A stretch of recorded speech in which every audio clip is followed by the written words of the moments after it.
Okay. Alright guys, welcome back to the channel and thank you for tuning in as always to Johnny's Motorized Bicycles. So basically why I'm doing a quick little voiceover is to just give you a heads up on what's going on and what you're looking at. So the very beginning of this video was already on my phone and I had to do a master reset on my phone. I plugged into some Wi-Fi and I downloaded a virus on my phone and on my computer, and I can't log into my computer and my phone was acting super funny. So I'm not really sure. I'm not tech savvy. I don't know what happened or how to fix it. The only way I knew to fix it on my phone was to do a complete master reset. So that's what I did. But the beginning of this video was already on my phone in editing. So I had to lose all of that. So I'm just filling you in on what's going on. Basically, I got on my bike, I rode the normal path over to Anthony's house. He had a clutch cable problem. I fixed the clutch cable. We're checking for slipping clutch right now, and you're basically caught up to speed. So the next thing is going to be we're going to finish Bear's bike, hopefully in this video. It's a real long process and a real tedious problem of constantly fighting his bike to work correctly. It was one of the hardest motorized bike builds I've ever done. Not because of the motor, but 100% because of the actual bike. The Mongoose is just a hard bike to get a motor to fit on properly because it's such a tight little frame. Either way, hopefully we succeed by the end of the video, but no matter what, I just want to let you know exactly what's going on. So there you go, you know what's up. I appreciate you guys watching and tuning in. I hope you enjoy the whole thing. Don't forget to throw down a like, throw down a subscribe if you're not subscribed. Also head over to Johnny's Motorized Bicycles Facebook group and talk to Joey Skidmore. I'm sure he'll give you a welcome into the group. He's super great with it. He runs most of the entire Facebook for me, so big thanks to him on that. As always, guys, all the links for everything is down in the description right below the video. You can go down there, just click on whatever link you need, and it'll send you off into Never Never Land of where it is in the World Wide Web. So, as always, guys, I appreciate it, and I'll see you in the next clip. It's fixed and he can go wherever he's got to go now.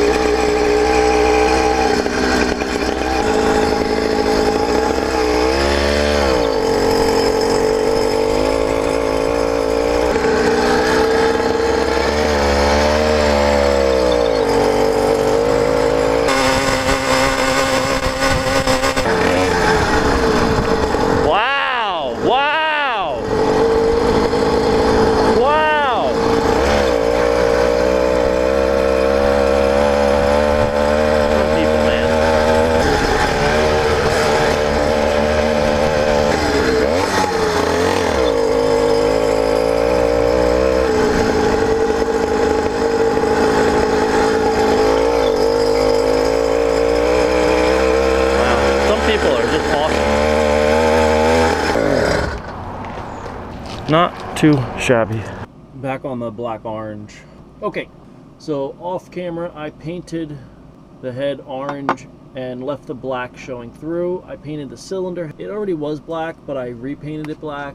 The case, everything's done. It is such a butter smooth, but I'm positive he will be very happy with this. Next step, I wanted to check to see if I needed to put a case gasket. I'm not putting a case gasket in. Both sides have been surfaced. This one is much harder to do because it has that ring around it, but it's good enough where Ultra Gray will be the thinnest amount of sealant. I'll be able to put that on really nice, seal it up, 100% no leaks. I'm not worried about leaks at all. I never have an issue with my Ultra Gray until I crack it open, so I'm really happy with that. I'm not assembling it yet. I gotta make the base gaskets. I don't know how many base gaskets I gotta make first. So I'm gonna assemble the motor, figure out what I gotta do for base gaskets, see how many I probably have to make by squish, and I think it's gonna be 2, maybe 3. If that's how many, I might only need 2, but it does compress, so I'm gonna see where the measurements are with the squish, and I'll obviously let you know. But all in all, guys, I am super excited about this. This is looking amazing. Very happy with the performance that it's going to have. Well, I don't know what kind of performance it's going to have. I know what numbers I put on it. Sorry. I know what numbers I shot. I ported it out to get. Nothing crazy dramatic. I'm going for reliability and a little bit of a torquer. And I think we're going to nail it. We're going to head it on the nail. Nail it on the head. We're going to hit it right on top. we're gonna hit the mark. We're gonna do a good job. That's what I'm saying. I got a set of new cert clips. They are the G's. You already know what I'm gonna do. I cut off the G. All right, really quick, I'm just gonna tell you what we're at and where we're at. So the intake opened 62 before, after 62 closed, 124 duration. Started at 122. I didn't do much there because we already had quite a bit more intake than we did transfer, and I think that adds to the torque. Exhaust is 97 open, 261 closed, 166 degrees of duration. Very happy with that. Originally it started with 140 degrees of duration, so we opened up pretty nice. And the transfers didn't change much. That's really from the gaskets. 123 open, 237 closed, 114 duration. So we got about a 10-degree difference from intake to transfers. I'm happy with that. We got 26 degrees of blowdown. That is very, very reminiscent of the Sutec 4mm spacer, the numbers. I had 31 degrees of blowdown. I think this is going to be a real nice little rocket and really shoot up the hills. So I just got to check squish. Let me do that real quick. There you go. 0.6-ish. I got to get a new caliper, to be honest with you guys. Cause I'm going to start assembling. I'm going to start assembling right now, and we'll just do final cleanup real quick and just make sure she's nice and clean. I'm so excited to do this for the guy Paul for Bear. You know, I did my normal thing to the piston, okay? You see the cutouts, and then I cut the dog ears off. I lighten the piston up, I make the oiling holes larger, and I go all the way through to the other side of the journal. I lightened up the flywheel. Like, the flywheel is so good. Alright guys, I am putting the gasket sealer on, and we are on to final assembly. This is just the way I prefer to put the gasket material on. You don't need a lot. People that put a lot on are just incorrect, unless it actually there is some valve covers that call for it and stuff, but with what we do, if your clearances are correct, you don't need a big glob or even a bead, all kinds of stuff, and it's just not needed. This is all you need, is a thin coat on both sides that you're mating. I put it on this side, it's setting up as I'm putting it on here. Doesn't take a lot, they just need a contact surface together. And the reason I use the paintbrush is it's just way easier to keep a nice even amount put down. That's what it looks like, just so you guys get a heads up. Very thin layer. See, nice and clean all around the edge. Just a nice clean way to do it. Okay, just wanted to show you so you guys see how to do it if you want to do it that way. So, all right, so what do I got going on today? Well, we got the continuation of that. That is pretty much done. I don't know why. Every time I build one, I always think that there's something else that I'm missing or I need to do. I don't know, whatever. So this is the bike that it's going to be going on. It's going on a Mongoose Excursion. Normal 26-inch rims, you know. Basic, wrong. They're 27.5. I find out later. Really tight fit. Now, mind you, this is a very large down tube. Like, that's about normal size of down tube down here because it goes big and tapers down to small. So this was very large, and I had to do custom stuff just to get this to fit. Speaking of which, I have to go get my angle grinder that does not work well. Dang it. So I basically got to go over this whole bike and figure it out. He's got no grips, which is fine. I got to put grips on regardless. He's got grip shift shifters, which, you know, this one works, but you can see the chain is dangling. If you can see right there, it's not hooked on, it's messed up. I think it's just broken, so I got to put a new derailleur on. I basically got to go over the bike 100%. He had the rims off when he came to me, so I just got to take and go through it, because if he's going to be riding it a lot, you know, I want to make sure it's safe for him. More than likely, the front rim and stuff is fine. It's probably the back rim that's not going to be any good, like normal. I got to fix the brakes. I basically just got to go over it 100%, but it's got all the basic necessities that it should need. It's just going to need me to go over it. So that's what I'm starting on. That's what I'm working with, and we're going to see how it goes from there. But I think the color combo is really going to look money, right? I mean, look at that, guys. That looks awesome. I got rained out real hard yesterday, and I do mean really, really hard. So I had to shut it down in a big way very fast to get everything closed out. I had gotten the motor ready to mount. In other words, I finished opening up the front enough to fit around the down tube. You'll see the bolt sticking out. That's because I have to put the bolt in previous because I'm using a bolt, not stuff. I'll explain more when I get to that exact part. So first thing I gotta do before I make this a motorized bike is I gotta make it a bike. Okie dokie guys, I'm gonna talk a little bit louder. Oh, I didn't want to do that. Dag nabbit. Oh, too late now. Well, okay. So, now that I did exactly what I didn't want to do, I took the rear rim off, obviously, because I had to put the new derailleur on. New derailleur went on flawlessly, as it should. Since the rear rim's off, I'm going through it. It's binding. Now, the action's straight, as far as I can see. I didn't look crazy close yet, but it looks straight to me. And I'm noticing that it's binding. There is grease in the bearings. I'll show you in a second once I pick all of them up that I just dropped, because I'm an idiot. I'm assuming it just wasn't tightened properly. Here is the rim. I took it all apart. There's the freewheel down there. So I'm thinking, because when I took this and unscrewed it, I held on to that nut and I held on to the jam nut over here. It twisted fairly easy too, to be honest with you. So what I'm thinking is it just wasn't assembled properly. Probably from the factory. Very common because these are put together usually in Kmart by kids and stuff that go through a bike program and don't know what they're doing, to be honest. So whatever.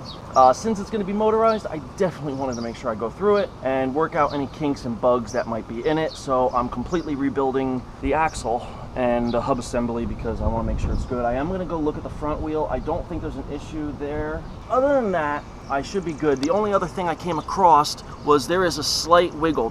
Can you see it wiggling there on top of the crank itself?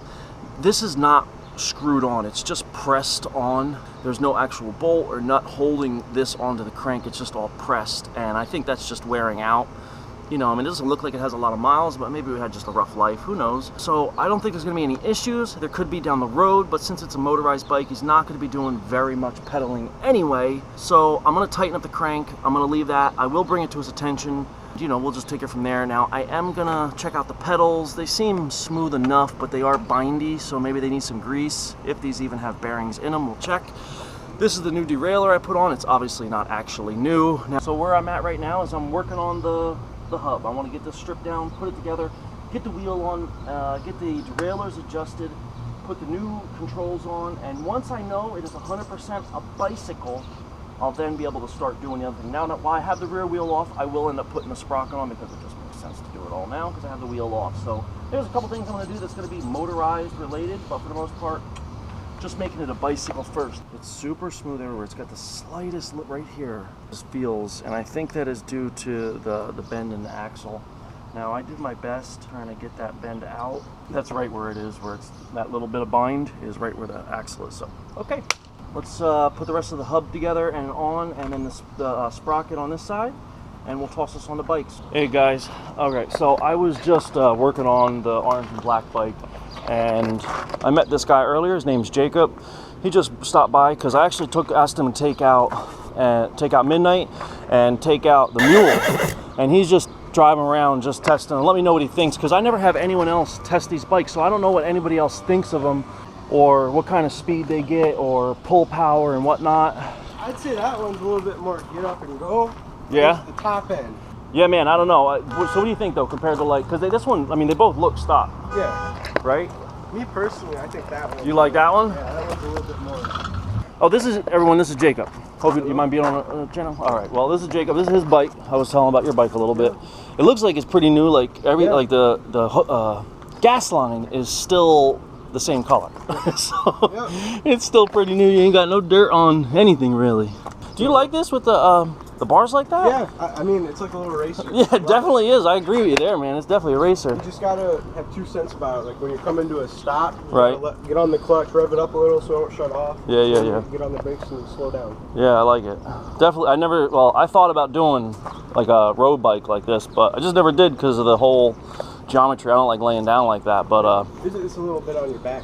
Right. That's You're a little younger than I am, so it's a little easier for you to do. Well, he just left. It was cool to talk to somebody else.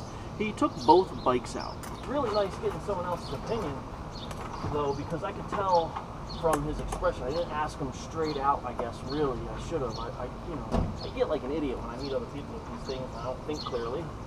Can't help it. I'm a big child. I wanted to ask him compared to, like, say, his, which is, you know, mostly stock. How's it compare? But I could tell by his face expression and stuff, it pulled much harder than his does, because you could just tell by the way he acted with a smile on his face. All right, let me get back to this. I just finished putting the sprocket on, all lined up, good to go. He's in the harder gear. Going up, going up, going up, and we're going up still. And we're up. Nice, right? I don't have the other derailleur hooked up, and back down. Old school 10-speed shifter. I personally really like these. I think they're great. Most bikes nowadays have grip shift, so see here, I still have this one on here. I didn't finish taking it off yet. I like to get rid of them completely so you have full regular grips to hold on to. I don't want a grip shift. If I can get rid of it, I will. If I can, I can. Most of the time you can, and I don't really like having the grip shifts here. Now you can cut them a little bit in half, slide them over, but it gets really tight when you get to this bend in the bars here, which all the bikes seem to have unless they're really straight flat bars. So I just like to eliminate them completely if at all possible and when possible. And I like the thumb shifters on my personal bikes, but on any like customer bikes, I love to put these on because it just gets it out of the way, keeps it real neat and nice, and it's right in where you want, and nothing else is really gonna go here. So you still have your whole handlebars to put lights or reflectors, whatever you want to do, phone holder and what have you. So really happy with the way that derailleur turned out. All right guys, so I just took this for a first test ride as a bicycle. I push down on the pedals and I hear the tread hitting the frame. I'm like, check, see if it's tight. It's tight. That's weird. I get off the bike, I wiggle it. Now I'm talking, I went 20 feet. Okay, it got loose, whatever. Take it apart, tighten up the bearings again. I'm like, oh, I must have missed something somehow. I just didn't get it tight. Tighten it back up, take it out for another ride. I hear zzz again, the tire tread. Stop, look, I'm like, all right, nothing's loose. This is starting to get loose again. And I go a couple more times, push hard, change the gears. All the gears are working great. That's how I wanted to check, make sure everything's, you know, ready to be a motorized bike. I have everything lined up and gone. All that's left now is mount the motorized stuff. If this stupid wheel would stop messing with me. So I take it off, I take the hub back off. Can you see in there? Look at this. See it? Why is it like that? I don't know. Your answer is as good as mine. I don't know how it was a perfectly good cone nut and dust shield and all that crap. And now it doesn't fit for some reason. I do not understand what's going on. So I gotta take her back apart again and figure it out again. Hey, what's up, brother? Well, I figured out what the problem is. I ain't never seen this happen before. This is a first for me. And I mean, this is why I test, and thank goodness I didn't make it a motorized bike yet. You know, I'm not gonna lie, when I test, I put pressure down, you know. I ain't no little boy.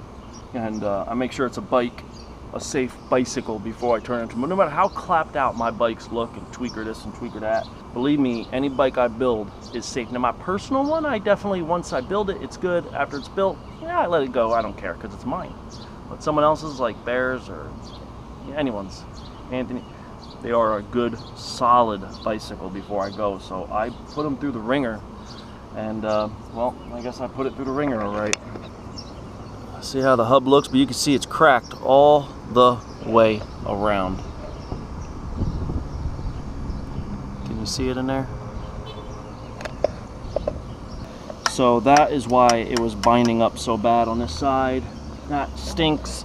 The only way to fix this is to put a new hub in. And the only way to put a hub in is to unspoke the whole thing, because the spokes hold in the actual race. Alright guys, I gotta figure out what I'm gonna do here. Man alive, I was so this close. Literally, that test drive was it. If it passed that little bit of a test drive I was doing, test ride, where I'm just pedaling it, and it shifted all the gears, and it did, it shifted all the gears real nice. Dang it, I already put the sprocket on too.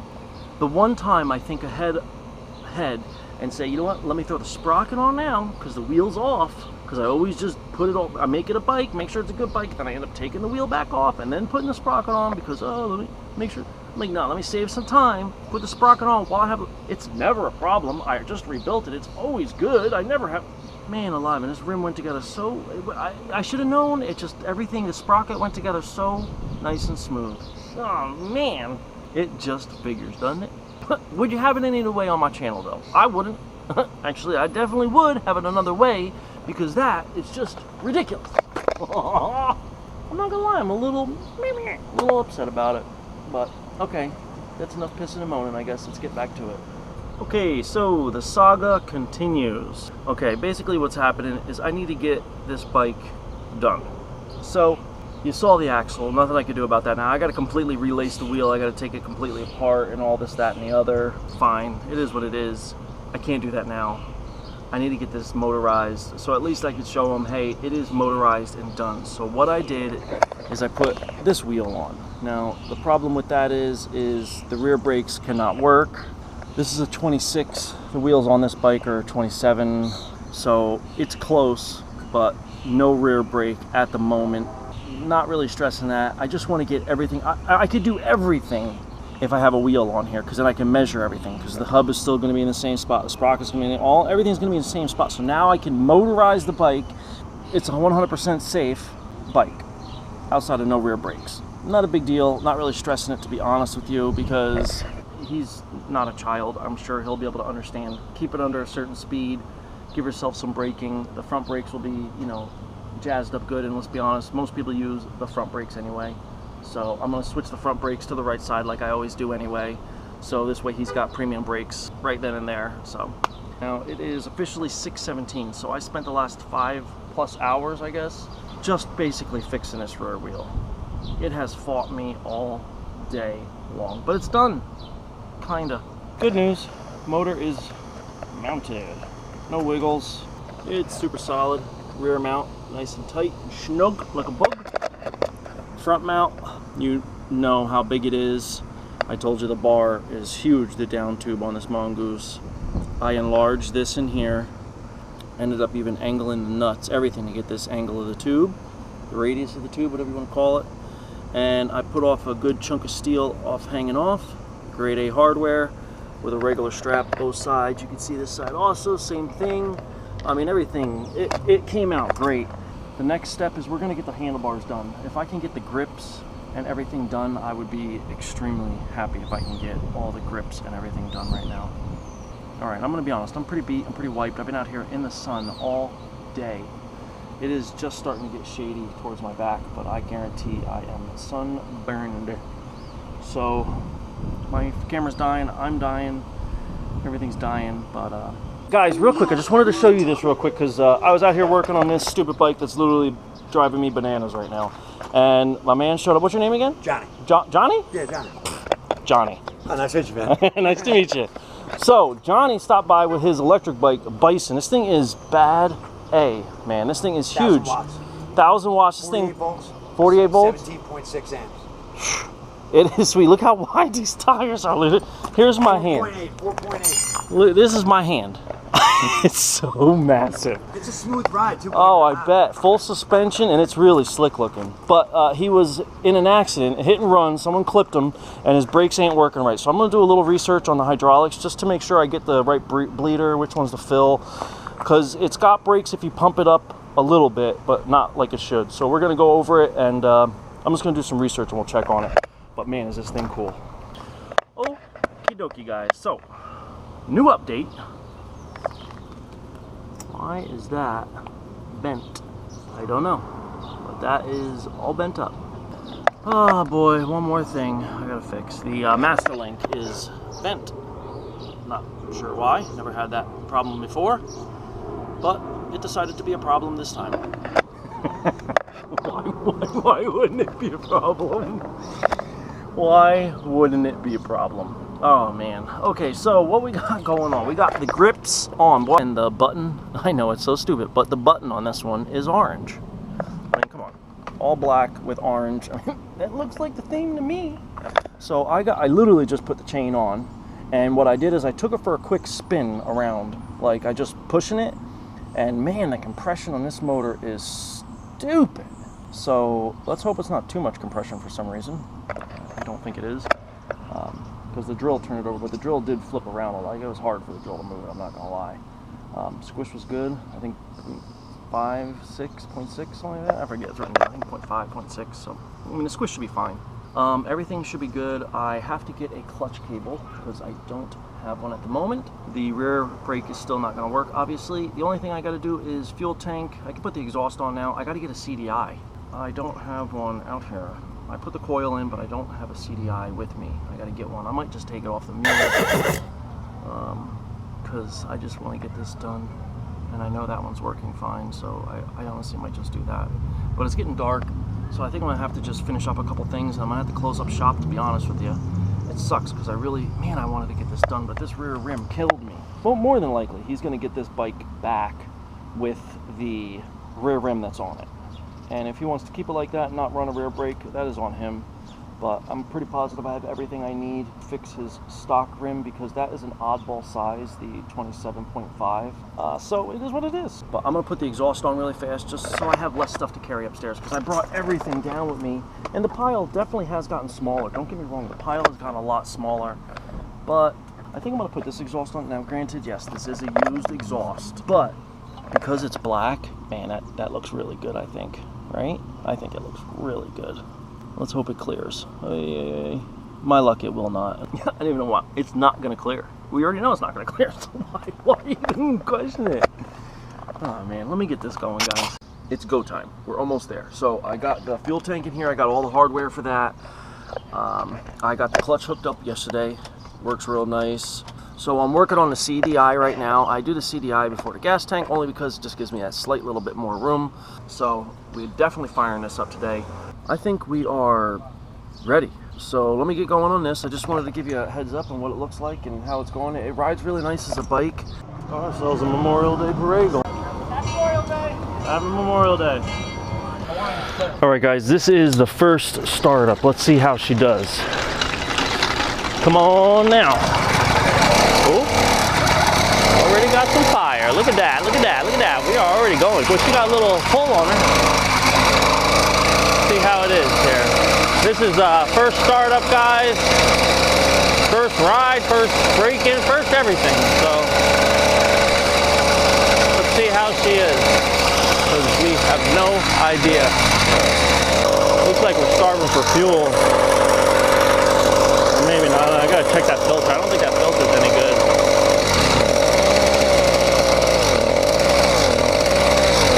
Yeah, it's not rich. That's fighting for fuel right there.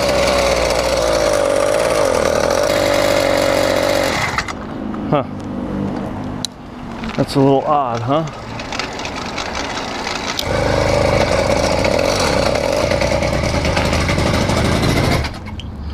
Huh. With choke. It did not like it. So I wonder if it's too rich. I don't know where the needle is on this. I gotta look real quick. I don't remember. But she started right up. As soon as I hit the clutch and popped it, man, she started right up. She ran good for a second, then she got worse as it got hotter. It's on its leanest setting. I'm gonna try it, fatten it up, just out of curiosity, you know? We'll put it on its fattest setting possible. Man, I gotta say, guys, this bike has fought me every step of the way. Without fail, if anything could be a problem, it has been an absolute problem on this bike. Like, absolutely just the worst.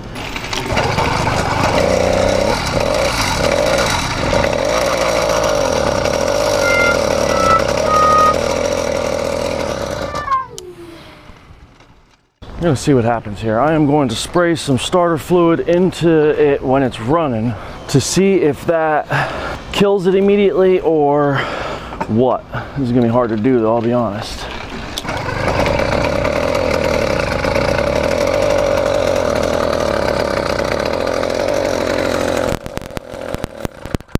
Let's do that one more time. I think it's getting flooded.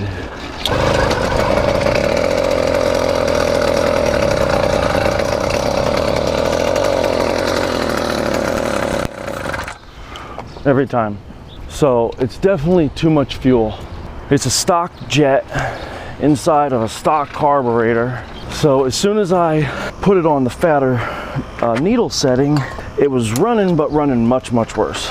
That makes me think for sure that it's a fuel issue, getting too much fuel. And I just wanted to make sure and double check everything. So that's why I got the starter fluid and sprayed it. As soon as the starter fluid got in there, boom, stalled it right out.